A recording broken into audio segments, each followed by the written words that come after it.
Commentary on Jude 1:16. The Epistle of Jude opens with a tone of assurance rather than anxiety.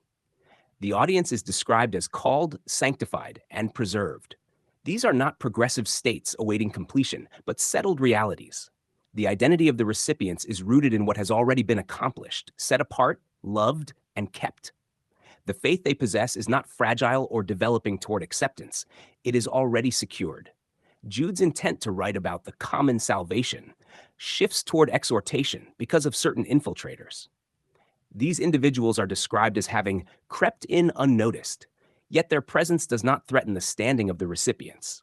Instead, they distort what has already been given. The grace of God is not something they lack, but something they misuse, turning it into license, not because grace permits sin, but because they misunderstand its purpose and fulfillment.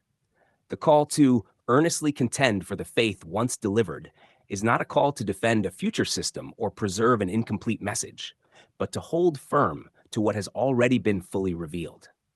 The phrase once delivered indicates finality.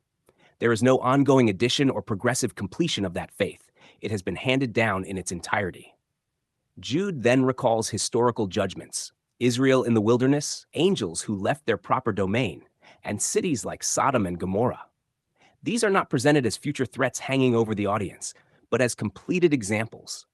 Each serves as a demonstration of covenantal transitions and the consequences tied to those specific administrations.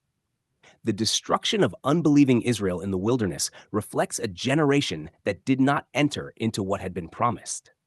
The angels who left their first estate point to a departure from assigned roles within an ordered system. Sodom and Gomorrah stand as a visible testimony of judgment tied to a particular time and framework.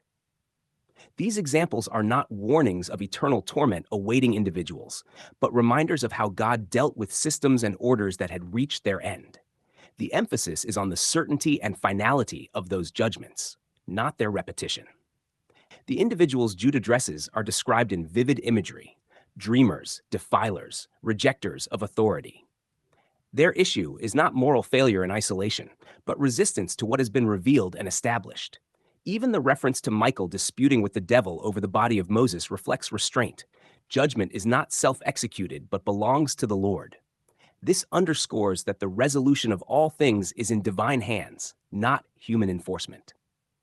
Jude continues with a series of comparisons: Cain, Balaam, and Korah.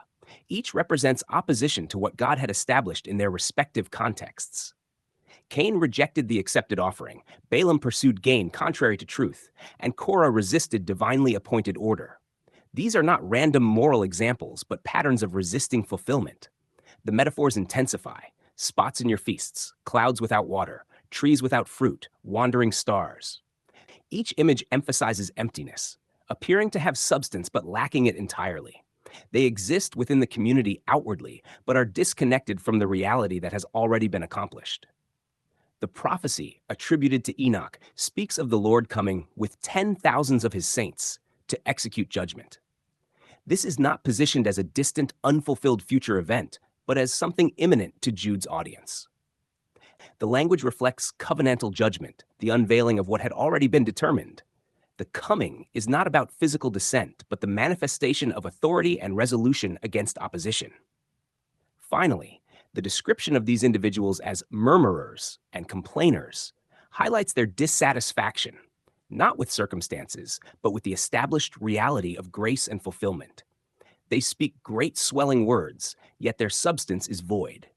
Their motivation is self-serving, not aligned with what has been revealed. Throughout Jude 1:16, the focus remains consistent. What has been accomplished is complete, and opposition to it does not undo it. The judgment described is not an ongoing threat, but a settled reality tied to the transition of ages.